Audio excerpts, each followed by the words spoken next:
mom found out that actually online it's actually illegal to do that. I'm hoping that their mom managed to get her babies back. The majority of the snake species worldwide are usually egg layers, but there are a few species that actually can produce live young. Hey, how's it going, everybody? Happy Memorial Day weekend for all of you out there that are watching this. As for me, it has actually been so far a good holiday weekend. It has been absolutely sunny, you guys, absolutely warm, about 80 degrees out already, our first 80-degree day of the entire year so far.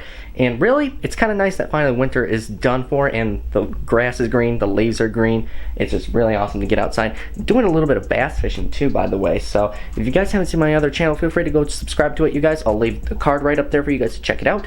Anywho though, that's not the point of today's video.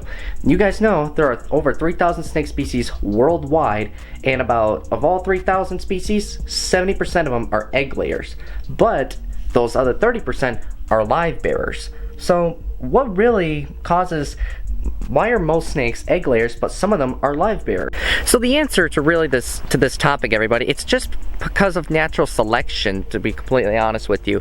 It really just depends on what Mother Nature decides to choose on which exact species deserves to be the one that deserves to produce eggs, or the ones that actually decide produce live young.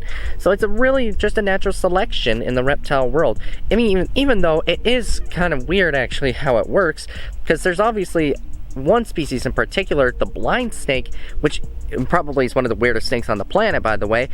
It's literally capable of producing not only laying eggs, but also giving live birth, which, again, very, very weird, which I consider one of the weirdest snakes in the world. But yet, that's what it's capable of doing. But while a majority of the snake species worldwide are usually egg layers, but there are a few species that actually can produce live young, you guys, such as, for an example, garters.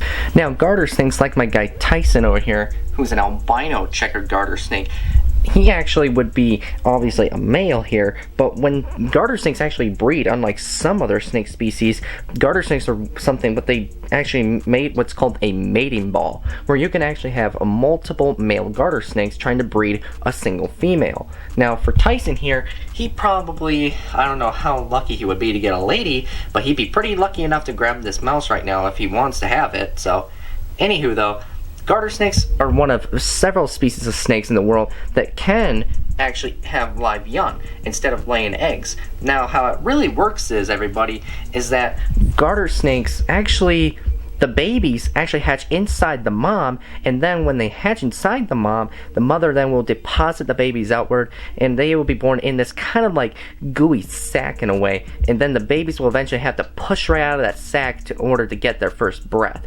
So that's how it actually works with live-bearing snakes. So for Tyson, he actually started out that way when he was just a teeny tiny little baby.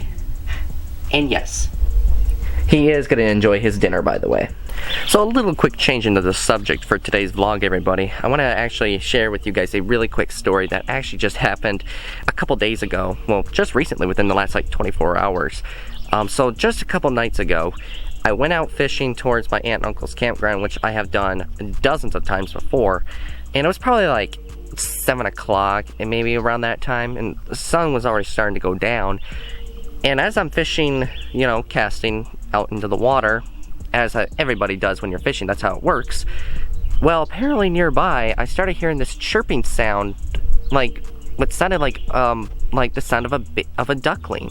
You know, and to my initial reaction, you know, I was a little surprised to hear that. And the baby duckling that was making the loud chirping noise sounded in distress, like as if it was like looking for his mom. And it turns out the ducklings, it turned out there were not one but 2 ducklings that actually were all by themselves, and they were swimming along, you know, right near the banks and coming towards my direction. So I started quacking at them, kind of like a mama duck would. And anywho though, I'm losing focus, sorry.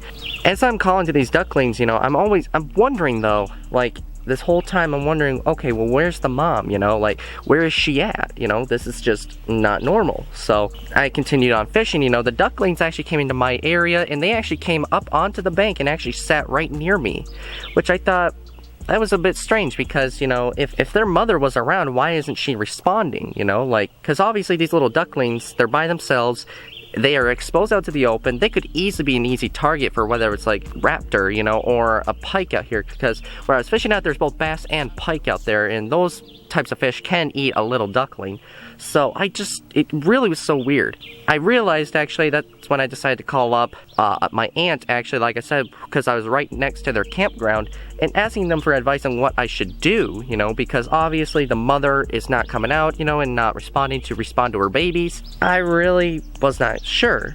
So I asked for advice, and they did.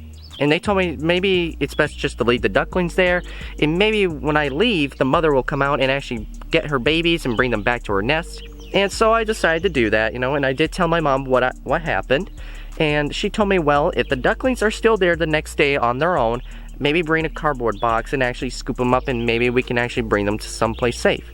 Well, it turns out, even before I actually got to the campground, it turned out my mom found out that actually online it's actually illegal to do that because these are wild ducks. It was kind of a good thing I didn't, because when I went back the next day, the ducklings were not there anymore. So in theory, I don't know exactly what happened, but I'm hoping that their mom managed to get her babies back. So with that being said, I mean, that's the only thing we can hope, you know, because we don't know, personally myself as well, I don't know what happened to the babies. So either A, the mother came by, managed to get her babies back, or B, something happened to them, which I don't want to think about. So with that being said, I mean, on a positive note though, I guess I'm kind of glad I didn't scoop them up, but at the same time though, it makes you wonder, hopefully the mother got her babies back. That's what I'm hoping for regardless anyway. Yeah, just thought I'd tell you guys this interesting story that really doesn't happen a whole lot in my lifetime. So, but yeah, kind of hopefully it was a happy ending there. So I literally just got back to the house here, everyone. I finished filming another fishing video for all of you that won't be out for another like a week or so. And of course earlier today in the day we actually, and when I mean we as me and my family here, went to go visit my grandma at the local rehab center here in town. And I mean, so far she seems to be in good spirits, so far what we saw today anyway. You know, like she was obviously moving her arms, moving her legs, which is a good thing, and was talking to us, having a conversation, so, which is a really good thing. But that being said, everybody, I think, I don't know, it's just really hard to explain it, but I think here in a little bit, maybe another half hour, I'm thinking, maybe half hour, an hour or so, we're gonna be heading down to my aunt and uncle's campground as a family get together this evening. So I hope you guys don't mind that anyway, but let me know what you guys feel about this kind of thing, because obviously you guys know when it comes to vlogging my stuff, you know, I'm usually showing a lot of animals in it or talking about animals, but the reality is about the point of doing a vlog is kind of like, you know, documenting your life, you know, kind of like what you do with your life, you know. And normally I am around animals, but there are other things that I also want to share with my life with you guys on camera, and kind of like doing some family stuff together, you know. That's kind of the point of me doing this vlog. So I can't just show animals 24/7 because that kind of gets old really, really quick. So with that being said, everybody, like I said, here within another hour, we're gonna head to the campground and do some family get-together stuff. Probably have a bonfire, make some s'mores, and who knows, maybe we'll even play some campfire songs. So let's go ahead and grab a quick bite of dinner before we hit the road, everyone. Alright, everyone, time to head to the campground here. Got a big, nice bag of kettle chips here.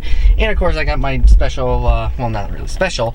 I got my prime drink here, the lemon lime flavored. And by the way, guys, you gotta help me out here. Reach out to, can you guys let Prime know to go ahead and sponsor me here? Because I really do love these sports drinks. These guys are delicious. I mean, seriously, I can't get enough of these. These things are absolutely delicious. They seriously are awesome.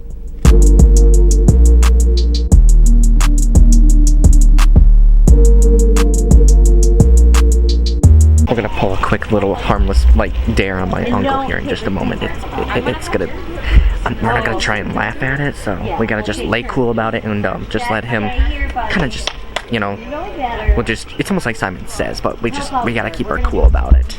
So let's just see how he reacts. Skip and try it. All girls can skip. He just skipped. What do you mean? Yeah, but see, all girls can skip. Jerry just did it. Dad, can you? I'm not doing that. Come on. We want to see you skip. I'm gonna break it up. Come on, Dad. Good job, Meg. Good job, Boo-Boo. Maddie, you can do it? Don't hurt yourself. Can you do it, Meg? Yep, like Try. Maddie, watch you do it. Can you do it, Matt? You can do it, Matt. Can you do it, Aunt? He's doing it. Yeah! Oh, wow. was worth it. It was worth.